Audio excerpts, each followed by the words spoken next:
Yes, the windliongods. But what are they? Where are they? Why are they?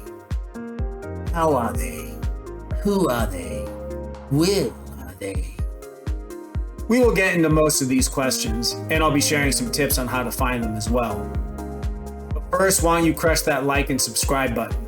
Yo, what's up everybody? It is Darewrecks, aka the Frisco Roamer. It didn't take long for me to fall in love with the windliongods. The difficulty of finding them intrigued me, and I soon found out that this is as close as a normal citizen can get to being a real-life, modern-day explorer, hence the shaky videos for effect. My love for Dungeons & Dragons attracted me to them as well, as I love to incorporate lore into my games from things I find interesting in real life. I will be sharing information based on conversations with people and information I found on the internet, as well as personal observations. I am not an expert. I'm sure there will be some errors in what I say. If anything is inaccurate, feel free to check me in the comments. I'm hoping this can be a space where we can share and discuss topics we like. I am merely offering an introduction, and hopefully those who travel to or live in Taiwan will have an interest in them as well. When I began my quest to find every windliongod, I thought there was an exact number and it was possible to locate all of them. I soon found out there were many inconsistencies with how many of them are in Kinmen and Little Kinmen. The map at the airport says 99. Some locals have told me between 103 and 113. Well, I found over 130 and I'm sure there are more. I was also concerned with authenticity. Some of the ones I found are questionable and are in the honorable mention section of my video. This is what happens when you explore and don't have an expert with you. What started out as finding all of them turned into me finding as many as I can in the 5 days I had to explore the islands. The windliongod's main purpose is to protect the people from the winds of Kinmen, which can be very strong. They also provide protection from evil spirits. Windliongods are male and female. It is fairly easy to tell which is which. If there is something between their legs, it's a male. If not, it's a female. Each windliongod has different personalities, divine abilities, and varying degrees of power. Some protect large areas in Kinmen, while others protect small areas. There is no one who cares for the windliongods, and what I mean by that is anyone can do it, even you or I. If you want to change their cape or wash them or give offerings, anyone may do so. It's not a special job that someone has chosen to do. The windliongods come in many shapes and sizes. Some are so old that they are fading away and just look like stone slabs. Others are more recent and created by experts. Some are cute, others look fierce, some are colorful, others are not. The biggest one is in the park and is massive. The smallest one I saw I could hold in my hands. Windliongods are not gods at all. In fact, they are spirits. Some carry various items and are decorated in colorful capes and other accessories. Many are given offerings of money, candy, water, and other items. So let's look at some history. So during the Yuan dynasty, Kinmen was losing its trees due to deforestation from the salt and logging industries. As a result, protection from the elements became an issue, especially from the northeast monsoons. These winds caused sandstorms and wind damage. At that time, people from Quanzhou and Zhangzhou brought stone lions and were placed in locations like villages or other areas with severe wind damage. As time passed, the windliongods became the guardians of Kinmen. Aside from warding off evil spirits and preventing wind damage, some have the ability to handle floods, housing issues, the control of vermin, and more. People have even consulted them to settle missing cattle and theft disputes. In return, locals would make cloaks, give offerings, and pass down stories about them. I would love to have learned more about individual windliongods. I don't remember all the information that was shared with me, but they all have their own independent stories. Let me share a few. The Wind Lion god Dongzhao is said to be able to catch thieves and has become famous for helping many tourists and villagers recover lost property or solve murder cases. Another Wind Lion god, according to legend, was originally near the shooting range of a military academy. 2 retired soldiers used this Wind Lion god for target practice, damaging his body. The Wind Lion god was already depressed because of the heavy responsibility of protecting the land. At this time, he was even more sad and angry about being shot at. As a result, the 2 soldiers fell ill one after another after returning to their hometown. They came back and brought some offerings to ask the Wind Lion god's forgiveness. Another soldier in a nearby military camp damaged the left eye of a Wind Lion god with a bayonet. After returning to Taiwan, the soldier contracted a strange disease for no reason. After this incident, he returned to Bishan to worship the Wind Lion god piously and obtain forgiveness. After returning to Taiwan, his illness was cured without any medicine. Finally, the Bishan Wind Lion god thought he was handsome and often seduced women, so his left ear was cut off by the villagers.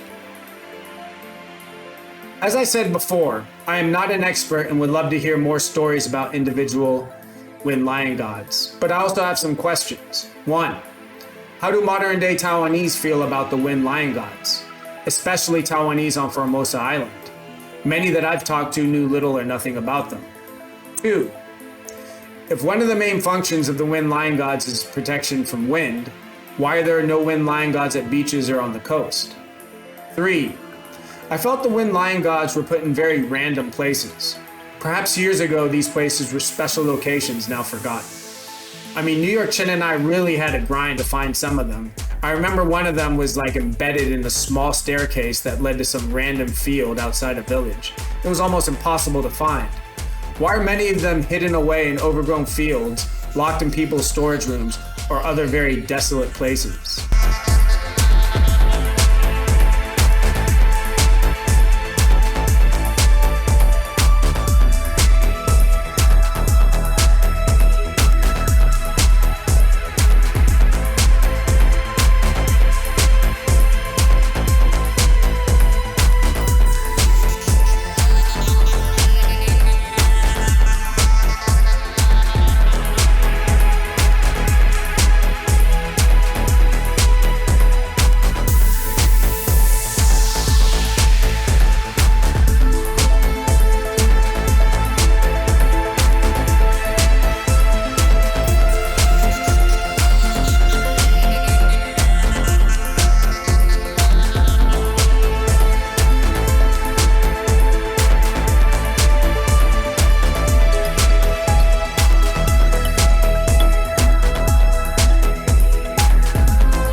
And for those who aren't into the lore, but are curious about finding them, I challenge you to a 5-day Wind Lion God challenge.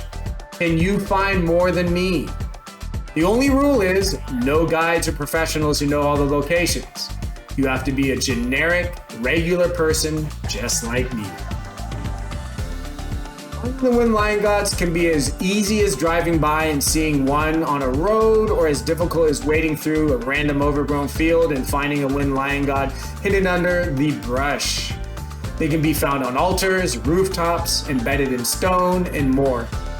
Here are some tips to get you started. 1. Get a screenshot of the map at the airport. 2. Google Maps shares quite a few locations on the Wind Lion Gods. 3. If you are going during the winter, you got windy San Francisco weather. If you're on a motorbike, it will be even more cold. Dress warm. If you go in the summer, then drink lots of water and use sunscreen. You will be putting in some serious work and it's hot and humid.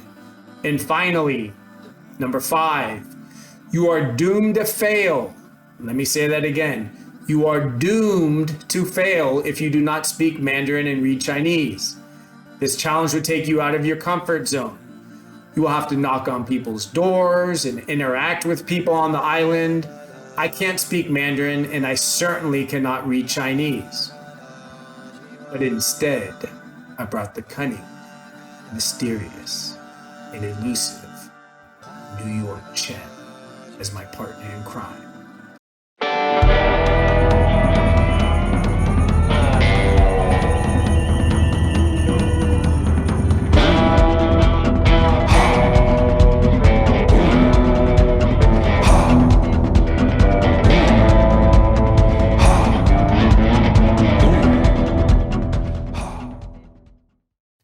Together, we found over 130. I challenge all of you. Can you beat us? All right, folks. Peace and good luck.